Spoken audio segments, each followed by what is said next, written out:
Michael, where I want to start, if we can, everyone sort of knows the Michael Rutledge. But before Michael Rutledge was Michael Rutledge was probably a young boy. What was it like growing up as a youngster? That wasn't out there. I got to have one to throw us off. Right. Where'd you grow up? Where did I grow up? Well, started off in Murrelbark, and my parents were there we lived there for, I think, till I was 5. And then my father was moved to Sydney, so we were in Sydney for 18 months, and he opened an office there for a timber and hardware company. Oh, yeah, right. And then we moved to Brisbane for 2 years, and then back to Melbourne, and so I finished primary school in Melbourne, I think, grade 5 and 6. Then we moved to Surrey Hills. We moved a fair bit. Yeah. And I went to a private school for secondary school, and didn't do all that well with that because I was interested in electronics and not what they were teaching us. Yeah. So at the end of matriculation, which was a very ordinary year for me, my parents saw that there was an ad on the television for training technicians with the ABC. So I applied for that. Well, they had an entrance exam, and I think there was about 1,000 people that entered, and they picked 12, and I was one of the 12. Yep. So I started off this ABC technicians course, which was great. And then they decided, a lot of that training was in-house, and then they decided to send everybody off to the RMIT. So I went off to the RMIT and did an electronics diploma. Mm-hmm. And then a friend of mine had a bush band and said, "Oh, do you want to come and do the sound for us for a tour of the Victorian country for a couple of weeks?" So I had a couple of weeks off on holidays from the ABC. Yep. Went and did that. That was good fun. So we kept doing that. On weekends, I'd work with them, and then they said, "Oh, we're going to the UK at the end of the year. Do you want to come?" So off we went to the UK for a year, which was fantastic. Lots of sex and drugs and rock and roll. Yeah. Yes. Not so much sex, but too much drugs and rock and roll. And we sort of went okay over there. We're breaking even. Some of the guys wanted to come back, so we came back. Worked over here for 18 months, and then they decided they'd go back for another crack at it. I'd met a girl by then, so it was like, you're going to leave her or not? And so it was like, okay, well, you go, we'll stay. And I got a job at Armstrong Studios. Yeah, wow. Okay. And got the audio chief engineer's position there, which was really like, don't throw me into the briar patch. It was like, I couldn't have dreamed of a better job, and so I had that for, I think, about 3 years, and that was a great time for studios. That was really like the golden age, wasn't it? When the recording industry was sort of maturing, artists were maturing, labels were maturing, and sort of we had that industry in Australia sort of forming its own. Yeah, so I did that for 3 years, and then met various bands and lots of people who were sort of saying, will you build me a studio? And when I was there, I was working daytime in the studio and at night mixing bands, and then when I wasn't mixing bands, building studios for people. So eventually, we got to be so busy that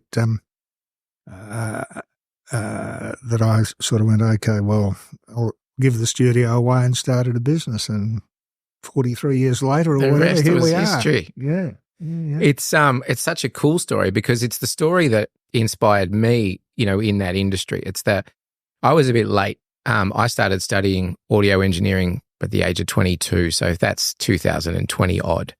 And it was sort of the last couple of years the studios were disappearing, and it really became this thing of, I learned all these great skills about operating in a studio and recording heaps of good bands. And then you finished a course like that and there was just no studios left. Like they were being sold off by the hundreds. And so it points you to an industry which is similar, which is AV. But, you're building Rutledge at a time where there's no AV industry. Like we hadn't even got that far. We just had a maturing music industry. How does one start a business in an industry that is changing and not having the business acumen? Is it daunting if you're from a place that is not necessarily business minded and then, okay, now I'm starting a business? What is that like? Well, that's a bit scary because, when you're working for somebody, you're getting a paycheck every week. I guess I was getting some money a little bit of money because I was mixing bands at night and a lot of that was cash. So there was a lump forming under the mattress. Yeah. Yeah. And so I suppose the first year I went out, it was really just a question of can I make as much money working for myself as an employee. So, and then with doing bands, which I continued doing when I started a business and doing some studios that was already in place, we sort of had work and I knew people in the industry and I did some work freelance for Armstrong Studios because they had a big video division and VHS and Beta was all sort of taking off and, the video rental type places. Yep. So they sort of got into that in a big way and I was involved in helping bolt a whole lot of their duplication plant together and that sort of kept getting bigger and bigger as the videotape rental market grew. So So there was some of that and some studios and we did some radio station work and so we got to the end of the first year and we survived. Yeah. And it seems like, Rutledge had always been really good at growing and adapting with the market that was changing around it because, in starting with somewhere that your business is really doing some recording and building studios, and then as that market starts to disappear, at what times do you think, from your perspective, did the business need to change? So was there clear events where you're like, okay, cool, we can see that the studio thing is, starting to change, we need to look for different markets, or was it more just of an organic growth? Well, I guess originally when I started the business, we were doing a fair bit of PA hire and the studio side of things, and that fairly much kept us flat out. And I suppose I sort of moved away from the PA hire thing because you can't work all day and all night, and you've got to sort of say, well, which way am I going to go? Yep. And I think by that stage, my wife had our first child, and so she wasn't thrilled with me being out all night because, of course, mothers want to go here. It's your turn at midnight, and when you were home at 3 a.m, you're not able to help with the child, and the PA side of things started to get more competitive as well. Early on, a lot more people were getting into that industry, and so I sort of thought, well, I like the install side of things more, so let's concentrate on that. So I had about 3 or 4 PAs that I used to sub or hire out. Mm-hmm. So I sold all of that stuff, which was good because it gave us a bit of capital. Yep. And really just concentrated on installations, and then. I think we started in April 79 and really the AV business didn't start till 86, 87, I think. Yep. Probably 87. And the reason for saying that is a guy called Peter Blackmore who I know Peter. is still in the industry I think. He's like the audio dark art specialist, that guy. Yeah. Yeah. And he used to have a hire company hiring, staging and hiring type thing. So we used to do some maintenance for him, and then one of his big customers was Coles, and they were building a new building out in Taronga, and said to him, "Oh, we're building this building. Can you look after all the sound and vision for it?" Which he said yes, and he then approached us to say, "Well, I've got this gig. Will you install it?" So it was great. Mm. So he spec'd the whole thing, and we worked together and built all of that. And and that was opened in due course by Bob Hawke, of all people. Oh, wow. Yeah, right. And a little story about that. We sort of built the whole thing, and that was great. And opening day came, and we tested everything. And the opening ceremony was in the foyer, and they had a waterfall in there, which I think has been pulled out a long time ago. But at the time, the waterfall was there. So we had speakers in this sort of foyer type area, and we set up 3 microphones, which you could set up, which we duly set up in the morning and tested everything, and that was fine. And later on, I went back to check it before the opening ceremony, and there's all this noise in the system. I'm thinking, oh shit, the Prime Minister's coming and the system's going, Not working. Anyway, so we and Richard Bakunovich happened to be there, and he was one of the techs working on the job. He's still in the industry. So Richard and I were running around the place tearing our hair out going, where's all this noise coming from? And one of us somehow figured out that the microphones were open and they were picking up the noise of the waterfall and amplifying. So there wasn't anything wrong with the system at all, and they duly came along and opened the place, and there you go. And that was the first AV job we ever did, and then Peter landed a job to do the new Shell headquarters, which was at number 1 Spring Street, which was Shell isn't there anymore, and it's a Harry Seidler designed building and blah, blah, blah. And so anyway, he won that gig and got us to do the AV for that, and so it went on from there. It went on from there, yeah. Mm. And so Rutledge is obviously just a small business at this point, doing highly specialised stuff. When did the changes start where opportunities outside of Victoria start to pop up, and you think there's opportunity to grow? How does that unfold? Well, another story. Good. Well, the Olympic Games, as we know, was on in Sydney in 2000, and I thought, that'd be good there's got to be AV work in Sydney because there was a bit of AV business happening by then. So we went up there and we ended up buying a house. But we bought a house and it had on-site parking, and we needed somewhere to accommodate people, so we sort of used downstairs as offices and upstairs for people that were running, in the business to stay. Mm. So that was all very well, and we sort of looked around the place trying to find some business in the Olympic Games, and ended up getting nothing other than we won the job to provide tech support on the consoles that Channel 7 were using to do audio for the games. So so it was the only thing we won when the games were on. So my idea of going up there to try and win work there didn't pan out. But lots of the people that were established did get work, and so we got other work that wasn't actually Olympic Games work, which sort of got us going up there. And one job led to another, and that's how we got established, really. Yeah. So the expansion didn't start to happen until about 2000. But then that's a massive ride from there, right? Because your growth was pretty phenomenal after that point. By the time I entered the industry in 2008, and it was Rutledge. That was it. There was a couple of other players that you would know about, but as far as anyone that was doing that stuff. So where did the growth happen? So was Sydney the next spot where you set up a base? Yeah. Yeah. Yeah. Well, by that stage of the game, we'd got involved quite a bit in putting in systems in courts for court recording work and sound reinforcement there, that sort of thing. Mm-hmm. And there was a big job going in Perth. And so we put our hand up to quote on that job, and we got in touch with the consultants who are on this side of the world. And they said, oh, no, they want to use local people over there. So I said, okay, right.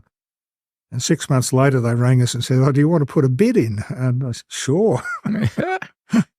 So the bids they'd got were over the moon, and so we put a bid in and got the job. So so we won that job, and it was, I think, doing maybe the Supreme Courts, I can't remember. But anyway, a big court complex that was 20 or 30 courts. And then there's maintenance to do after that. So that gave us like a beachhead over there. And so we, chased around for work. And when we expanded, we always used people within the business rather than hiring outside, because they sort of knew the smart move. Knew the culture of the business and what I wanted. And if I knew the people, I could feel confident about them going over and representing us and and applying the same sort of culture we had over here to, the other offices. So we had a guy from Melbourne go to Sydney originally, and then we sent out an email. I think emails were happening then. They would have been, and said to the staff generally, does anybody want to go and run the Sydney office permanently? And a guy put his hand up and said, "Oh, yeah, I'll go and do it." And so he packed up his VW and drove to Sydney, and he started running the Sydney office. And the same in Perth, really. In fact, the guy that went over to start the Perth office is still running the Perth office 20 years later. Wow. I think you're right to the point about doing it yourself, and handpicking those people, particularly in a stage of growth.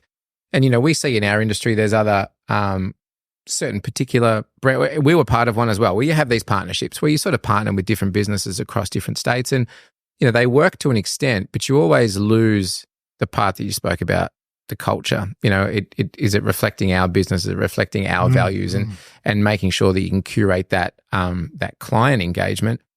One thing that was always very consistent, particularly coming up against Rutledge in all my previous roles, is the quality of work that came out of that stable was always market leading. I'm glad to hear it. Thank you. Well, you could lose more jobs than you win, and you lose them against Rutledge, and you know why. And now I think something that we get to see is because ever since the sale, some people have moved on to other careers, and you start really seeing those Rutledge champions appearing in other businesses now, and the influence that they've got. One of the guys I always speak about is Shane Cannon, who was the guy that you love to hate forever. Because whenever I walked into a consultant meet or a briefing and I saw Shane, I'm like, that's it, we've lost this deal. We're not going to win. Now I get to work with him as a vendor, and it's really cool because, you get to soak up some of this stuff. Back to our chat, defense was something that Rutledge were always brilliant with, to the point where, again, it was one of those areas where you're like, nah, there's no point going after this because these guys have got it so sewn up. How did your business have to change to be able to enter into defence work? Because that's not something you can just walk in and start doing, right? We won the job to do the Joint Defence Headquarters in Canberra, or just out of Canberra, someplace I can't remember. But how did that occur?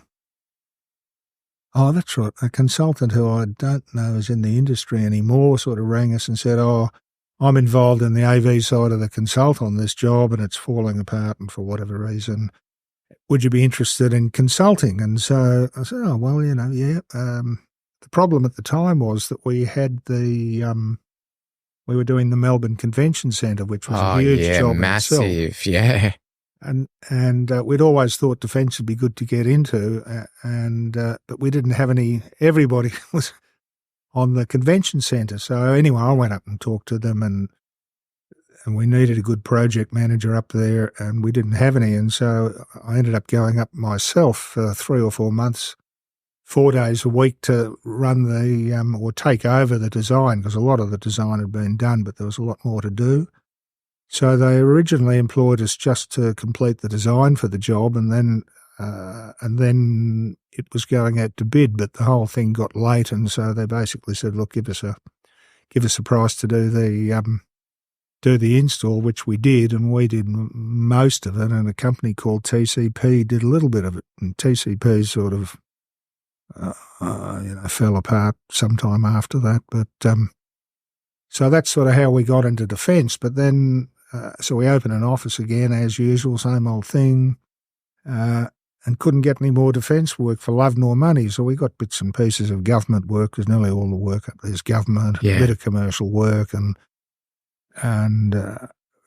we weren't making. In fact, we were losing money every year. And I remember that we had we used to have like a management meeting every month, and some of the other guys there said, I remember clearly after sort of year 4 when we were up there, and I think we were down the mine a bit over $500,000 when you looked at how much we'd lost every year. Yeah. And they said, look, we should pull the pin on this. We're never going to go anywhere, so let's forget it. And I said, absolutely not. Yeah. I've lost $500,000. We're making this back. We're going to get that money, or I'm going to die in the process. And then things started to turn around, and we got a bit of defence work, and one thing led to another, and we eventually turned it around, and it's been a great office for us. So, The one thing I hear consistently, with you expressing your involvement in these jobs, you're very hands-on. It sounds like you're very hands-on. How do you maintain, because this is something I struggle with, how do you maintain the hands-on nature and the connectedness to the tech that you love, whilst also building a business, managing people, and all the things that come with that? Like, was that initially a struggle? Is that something that you found quite natural? Well, I love the technology, I still do, and so one of the things that was a bit of a problem as we went on is you had to move away from that, and there was more management involved. So you really got to go, okay, well, I've got to do this, and there's plenty of other guys that are good at doing that and ended up being a lot better at it than me. So you've just got to accept that, and if you're not hands-on with this stuff all the time, you get out of touch with it. But I still love it, and so I'd read about it and talk to the guys about it, so that I could at least go along and ask them what I thought were pertinent questions to see if they knew what they were talking about. Yeah, yeah. Do you have a favourite job? Because you guys have done so many massive jobs where, again, if you look into like MCG is always the standout for me, right? If there's a job that you want in this country, what is the ultimate badge of honour case study? It's the MCG. There's just no bigger venue. Is that a standout? Is there others? Like, what are the ones that make you most proud? Yeah, well, that, of course, we've been working for the MCG for over 20 years because we got the job to put a new sound system in when they rebuilt the Northern Stand, and then we won the job maybe 3 or 4 years ago to put a new sound system in, and we've been looking after the venue all that time, which is great. So it's a credit to all the people that do it, really. Yeah. And I'd go down there, once in a blue moon and talk to people, but really we had the job because we had great people there, and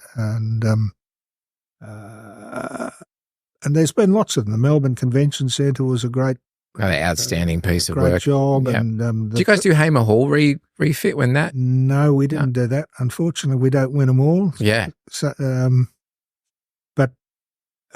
and I think we were probably too expensive. I suppose one of the things was I always wanted to, sort of do the best we could, really, which meant just, being the best. And we'd lose some jobs, and the builder or whoever would go, company XYZ's charging $50,000 for this job, you're charging $100,000, and why is that? Cut the price. And it's like, well, that's what it's going to cost us if we say we'll do it for $50,000. We'll either chuck it in and won't do the job properly, and I didn't want to lower our standards. So if it meant cutting the price and chucking the gear, and sure, we lowered the price as everybody does in a competitive market, but we were always the most expensive, and we used to track all the jobs very closely, and we put new software in for the company 10 years ago, and we could really see exactly what was going on. And nearly every job we did, the labourer had run over and you'd make some extra money on the gear. But if you want to do the job properly, you've just got to do it. And we did some jobs where we were losing dough, and it was just a case of, spend more because there's a reputation there. And, yeah. Do you think the modern tender market is good or bad for a customer? Probably not good, because as I used to say to customers sometimes, you've got a bid of $1 million and you've got a bid of $1.1 million. Why would you spend $800,000 on gear and $200,000 on labour and have the thing thrown in by in less than the. Why would you spend all that money and not install it properly? If you're going to spend all the money on the gear, you need to spend the right amount of money to install it. And if you don't install it properly, you're throwing, $1 million down the drain. And at times people would ring us saying, oh, this job isn't working and blah, blah, blah, all sorts of expletives about the job, come in and fix it, which we did on a few occasions, but most of the time the job had lots of politics around it and it was better not to get involved. But certainly one of the big things that was always a problem was software. Nobody ever allows enough money to write the software, and the software in many occasions is, not right because people want to win the job. So, and you get a half-assed job, which is ridiculous. It's still very common, and it's that approach now where software is probably more important than it ever was because hardware is disappearing at a rate of knots and your user experience is really governed by how you interface with the thing. Mm-hmm. So we still see it now where, some consultants I don't even know anything about AV, right? They just put together like an electrical spec that's got all this stuff in it and the pricing's all from JB and it's, Samsung consumer TVs. And then you set them a price and they're like, hang on, this is 5 times what it's worth if I go into the shop and buy it. So yeah, but who's going to install it? Who's going to configure it? Who's going to make all that happen? JB's not going to install it for $199. Unfortunately, that part of the industry hasn't changed. One of the things that we're seeing, I suppose, that's changing quite a lot is this move to, as a service. This is one of those things that people get really excited about. Did you guys have any thought process behind the AV as a service model or the software as a service model? I know you guys had a degree of managed services, but was there ever an intent that, we've got to go down this path too, or is it more just stick to what we do well? Oh, no, certainly we wanted to go down that path. The managed service things is a bit, we were never able to make it go very well. I don't know whether anybody has or not, but the thing with managed service is at the end of the day, you're supplying a whole lot of gear. And so whether a client pays for it up front or whether they pay for it over 3 or 4 years or however many years it happens to be, you can't sort of get away from that.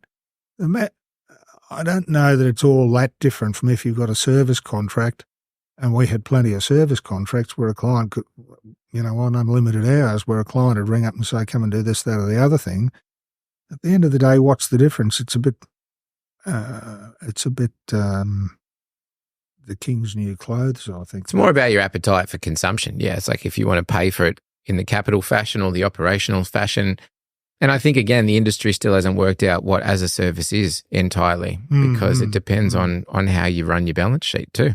Yeah. Yeah, that can change. You managed to survive a recession and a global financial crisis and come out of both probably stronger than ever. Was there strategy there? Probably not. Well, there was a recession in 87 and we never, 89, something like that, and I don't remember experiencing that at all, but I think probably back then we were a lot smaller and I guess I had good contacts in the industry and so we didn't really have a problem there. The GFC was a bit of a problem because we had a pretty full book and so we had a year of work or more before when the GFC occurred, but a year or two after that, certainly things were tighter then because, the building industry takes a long time from, design to completion. And so maybe a couple of years after that, we weren't doing very well at all. And so we just had to sort of have a look at it and say, well, how are we going to tighten up, which we did. And I think in 2011 or 2012, we made bugger all, and it was a bit like it would have been better to have the money in the bank. But, sometimes you have good years, sometimes you have bad. So we just sort of kept going. And I think that was around the time we put in a CEO and spent too much money on a company-wide software package, which turned out to be really good. But big investments. Yeah. So that's a bit of a, I think it started off at $1 million and was more like $1.5 million or more, and huge amounts of labour involved in getting it going. But it certainly paid off in the end of the day because it just sort of saved labour here and there, and it was good to have an end-to-end thing because service people could see easily what we'd done as on the project, and it turned out to be great. Sandy is a name that you hear in conjunction with Michael Rutledge all the time. You seldom hear those names uttered separately. Obviously, a key ingredient to every measure of success you've had in your life. What is that like, being able to do all the things that you've been able to do, and to know that you've got someone like Sandy there at every step of the way? Well, I suppose you sort of take it for granted a bit, which I'm sure she'd hit me for if I said that. But I guess we've got a pretty good relationship and understood each other fairly well. And, if you can sort of implicitly rely on somebody and know that they're doing their side of things while you're doing yours, it makes it a lot easier for you to do your job, knowing you can depend on somebody else. And as the business grew, she was heavily involved. In fact, she was our first CAD designer. And oh, really? Yeah. Amazing. Yeah. So if we look at the oldest drawings, she did them all. And then as things got busier, we employed somebody full-time, and she really got into HR. And back then, we didn't have any HR. And then she said, oh, well, I'll take that on, and did that for years, and then trained up a guy, and so she could pull back a bit. And but the whole HR thing and the union thing, grew a lot, and so it really became more like a two-person job. And when I sold the business, we had 3 people doing HR, and I think, yeah. And that's just to keep the lawyers at bay. They're just the people that keep all the unfair dismissal cases and all the things. We never got hit with any of that. We always settled, and we never had a law case in 42 years. Good. Yeah. But having a family, when your family is part of the business, is there a line that separates the two, or is it literally like, this is it? Like, this is our family, this is our business, this is our life, everyone in this building is part of that family? Is that sort of how things went? Pretty much. Yeah. Pretty much. Did the kids all come into the business? Yeah, my daughter used to work there part-time, and, my son has been there he's now out contracting himself. Doing some work for us as well. Good. Good. He needs it. He's only just gone out there. But I'm trying to get him to do some work for me up at my equestrian centre, but he's too busy. But so they naturally followed in that love for technology? Is that something that's sort of within them? My daughter's not really a technology person. She would have been a good management person, but she's a toe cutter. Oh, yeah? Good. But and my son's probably a bit softer than I am, but yeah, he's heavily into the technology side of it. Yeah. When the time came that you thought, all right, I've got to think about what the next phase is, and whether that is parting with the business or moving away from the business, still be involved, that's something that I would imagine is not an easy process to work through, particularly when you've poured 40 odd years of anything from your life into it. What was the process like for you? Was it a case of, whatever, I'm out, I just want to party, I've done my bit, or is it something that you really need to think about? Did it take time? A little story again. Just before the GFC came along, there was money to burn around the place, and I guess we must have had a half a dozen people that approached us wanting to buy the business. And I spoke to a few of them, and but we didn't end up selling, essentially because I wasn't ready to sell, and I used to lie in bed awake at night wondering what the hell I was going to do if I sold it. So although the money was enticing, I didn't feel I wanted to sell it, so I ended up knocking everybody back. And I had one guy who came along and said to us, I'll write you out a check now and you can stay for 3 months and go. But I didn't want to sell it, so I didn't. And then in, I suppose, about 2017, we got an offer from an overseas mob to buy, and it basically said sign up in 14 days or the offer's off the table. Wow. So I have a lawyer that we use a little bit, not very much. So I went along to them and said, look, what do you think? And they said, oh, forget the 14 days business. And selling a business, or like doing anything, you need experts. So I didn't know anything about selling a business. And so they said, well, why don't you talk to this guy? Which I did, and he turned out to, and he is basically professional buying and selling businesses, and so subsequently, after a long period of time, we sold it. Mm-hmm. But I suppose when I got the approach, what I thought to myself really was, well, it was 10 years since the last time when the market was wanting to go and buy businesses, and I think business cycle goes in 10 years-ish is a bit the way I feel about it, and I thought to myself, well, if I don't sell it now, it's another 10 years, and am I going to be wanting to do this for another 10 years? And frankly, I didn't want to do it for another 10 years. I'm getting old. So I am old. I'm not getting old. So do you want to keep doing this when you're 80 sort of thing? And the answer was no. So it was a case of really pursuing a sale, which we did, and it took a bloody long time. And I was ready to slit the throat. Pretty much around the time we sold it, but I'd sort of had enough, and I knew that I wasn't, I didn't have the same burning desire anymore. And if you don't have the same burning desire and drive, well, better to get out and let a younger person in that does. So there was really two things. Really, one, I was sort of, because one way or another, I've been involved with electronics for, maybe 55 years or something like that, or 60 years even. So so that was always going to stay. Yeah. So eventually it's a case of enough is enough. And if you look at the sort of whole industry, it was all analog, and then it became, RGBS in video land, and then it became something else, and then it became HDMI, and so there's sort of cycles, and it's a case of, well, do you want to hang around for another 10 years and watch another cycle of technology? And not really. So I wanted to do feels like else. The technology is getting a little bit more boring too. Like it's all just video conferencing systems and meeting rooms and things now. So whilst, the technology is repeatable, there isn't the investment in the amazing technology that there used to be, and most people just want everything wireless, and I want like just one button to touch and that's it. So it takes, takes a bit of the creative nature out of it for sure. What's happening now? It's like to move out of all of that and then move into, your phase of life now. What are the passions? What drives you now?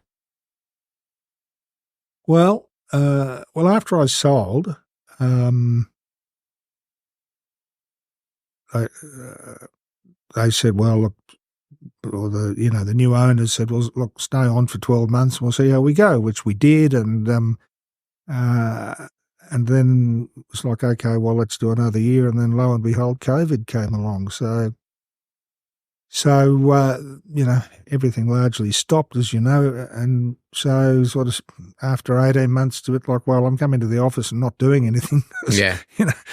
All the sites are shut. Nobody's doing anything. I'm taking your money and not really doing anything. So maybe I should go. And they said, yeah, fair enough. So we agreed to part. And that was a bit difficult. The last day you walk out the door going, well, I'm not coming back here tomorrow. But I think one of the things was that once I decided to sell, you've got to, emotionally, mentally disconnect, saying, well, you're not going to be doing this forever. So I think subconsciously I probably started to disconnect from it once we'd sold. And so when it left, it wasn't like I, broke down and shed hundreds of tears or whatever for 3 months. You knew it was coming. It's a bit more gradual. Yeah. So, and then only a couple of months after I'd sold, we were up at our farm looking after the cows, basically going, well, I wonder how long this is going on for. And this property came up for sale down the road. And I'm sort of thinking, what am I going to do with myself now? I don't have an AV company, and this property came up, and I thought, oh, well, I'll buy that and run cows on it. And then it turned out that it was actually an equestrian centre. And I sort of went, oh, isn't that to do with horses? Yeah, different four-legged animal. And I ended up meeting the people that used to own it, and it was set up in about 83 or 84 by a couple, and that couple had two daughters that ran the thing for 25, 30 years. And then one of the daughters was killed in a car accident, which sort of put a real dampener on the whole business. And subsequently, that family sold the business to the Pony Club of Victoria, and then the Pony Club owned it for 5 or 6 years, and then with COVID, they weren't getting any fees being paid, and they had a mortgage on the place, so they had to sell it. So being flush after just having sold a business of 40-odd years, yeah, it was a bit like, right, yep, let's do a deal. So I bought the thing, and I met one of the two women that used to run it, who's now sort of nearly my age, and her daughter. And so they sort of went, oh, can we lease this place from you? And I said, oh, well, why not? Because I don't know anything about it. And, it's here. You may as well. It's like, yeah, fine. Yep. Anyway, I've subsequently learned a little bit about the horse industry, and I suppose overall I love projects. So sort of, I could put a bit of money into this place and tart it up a bit, and I'm putting more than a little bit of money into it now. And probably a fair bit of passion too then, yeah, because you uncover a new passion in sort of something like that. Yeah, so we've done a whole lot of work to it, and I've been able to bring my what limited electronics knowledge I have to bear. So we've just put fibre optic through the place, and I designed a system and rang a few suppliers to get a deal on gear. And yeah, you'd know some people. That'd be handy. Yeah. So I've just about finished getting this whole, site-wide music and paging system into place. And in fact, we commissioned it a couple of days ago with an ex-employee of mine. There you go. Yeah. Beautiful. Are there any things that you want to do? Are there any sort of pet projects that you've got in the future that you want to get stuck into? Well, I want to do some more to the Pony Club. We sort of sat down and made a plan. I got an architect involved to sort of, draw up a wish list. And so we've just about hit the end of stage one. And then there's a few other stages, maybe build a big stable block, maybe build a wine bar, build another big arena, which costs a lot of money to do because a lot of earth moving involved and this, that, and the other. So there's more of that to do. And I don't know after that. Do you still drop in on the business? Do you still drop in from time to time and see the folks? Yeah, I do. Yeah, and I actually got an invite to their Christmas party this year. Oh, yeah, so you should. So So I still stay in touch with them and a few other people there, and other people that are no longer working there. That because a lot of the senior guys were there for 20, 30 years, and started when there was sort of 20 people in the company, so they've all become friends, and as the company grew, it was hard to sort of remember everybody's name, particularly the interstate guys when you were up there, 2 or 3 times a year sort of thing. But, but there's lots of long-termers like Shane Cannon and, Ian Mulhauser used to look after the software for us for, 25, 30 years. And it's good having people like that. Excuse me.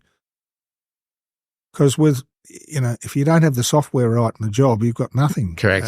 And it's great to have people that you've got, full confidence in, like Ian, excuse me, who is going to pull the rabbit out of the hat for you. And Graham Overall's a guy that's with the competition now. Graham was with us for a long time and, was significant, very significant in terms of helping build the business.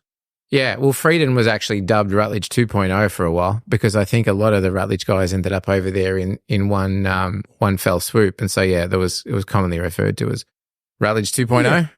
Yeah. Well, there's certainly a few Rutledge guys there, but they're all, it's interesting how wide they are. Oh, they're very well. We've got them here. Spread. We've got some of our best guys here are Rutledge guys, ones that have even come and then sort of gone on to other things. But there's always that philosophy of, knowing how to work hard, knowing how to be part of a team and knowing how to get things done, that's sort of a given if you've got the Rutledge slot on your resume. Well, the philosophy used to be, we'll do this or I'll die in the process. Yeah. We'll do it. Is it ever difficult when you look back now on changes in a business? Do you ever have those moments where you're like, oh, wish they didn't do that, or probably shouldn't have do that? Or are you at a point now where you're like, yep, that's theirs, so they do what they want from now on?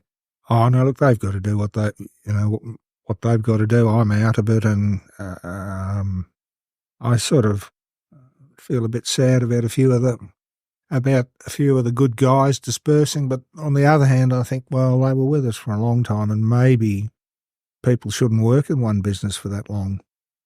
It was great for us because I knew all the senior guys, and you could rely on them implicitly. But yeah. I think these days people move around a lot more, and quite often. Yeah. I think that philosophy of keeping people for 20 years is, an old school type thing that doesn't apply today. Rounding us out, Michael, for the youngsters that are coming up through the industry now, the industry is obviously very different, but it's one of those industries where it does still attract young talent. But work ethic is a little bit different these days, and people aren't necessarily geared to invest time in a career or a business as they used to be. Like, what advice would you give for young people entering a technology industry like ours? How do you get the most out of that? How do you build a solid career? I don't think you can beat hard work. And not everybody wants to do that, but certainly when I started off, I was working 7 days a week, 18 hours a day, every week. And if you don't do that, but that's if you're building a business. If you're happy to be an employee or whatever, well, maybe 8 hours a week's all you need, and 8 hours a day. But if you want to build your own business, I don't think there's any shortcuts. And if you look at Elon Musk, I think that guy's an incredible bloke. Probably everybody's heard stories of him sleeping on the shop floor while they're getting a car production line going. In the early days, when we used to do tenders, they'd end up taking all night. And I remember,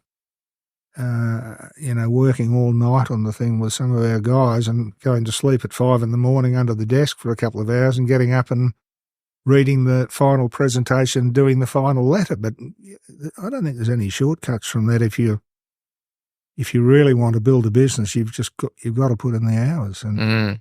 But it also helps if you're passionate about it. And I was always passionate about it, so it was never like work, really. Much easier when you're passionate about it. And I think too, that point of, if you're not putting in the work, you just have to address the fact that there's someone else that is. And if there's someone else that keeps getting those advantages, you don't want to be looking at them and saying, well, I'm not as lucky as them, because luck is very easily recognized as hard work most of the time. Michael, that sort of brings us to the end. Personally, I want to say thank you. This is probably my favorite episode so far. For people like me, you probably would. Thank you. Yeah, you wouldn't recognize enough, and particularly for me, I used to drive past. So I worked in the city probably between 2000 and 2006. I used to drive backwards and forwards past your building every day while I was studying and getting my degree. And I'm like, one day, that's where I'm going to end up. It didn't turn out that way. But with that being said, the inspiration that you've brought to an industry, and in particular, an industry that most people would almost say was yours, an outstanding job, an outstanding career. And, I wish you all the very best for whatever lies ahead. Thank you. I suppose one last thing I should say is that really I couldn't have done it without all the staff. So thank you to the thousands of people we employed, because they all contributed to getting the company where it was at the end of the day.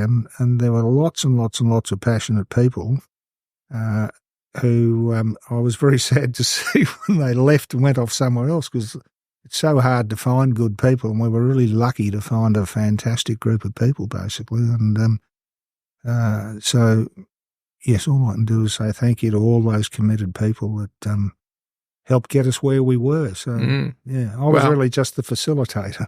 It's never going to happen again, Mike. That's for sure. Like this is a once in a lifetime thing. So, you should be very proud. And yeah, everyone's just, they all know that you're the hero, buddy. Everyone loves the work you've done.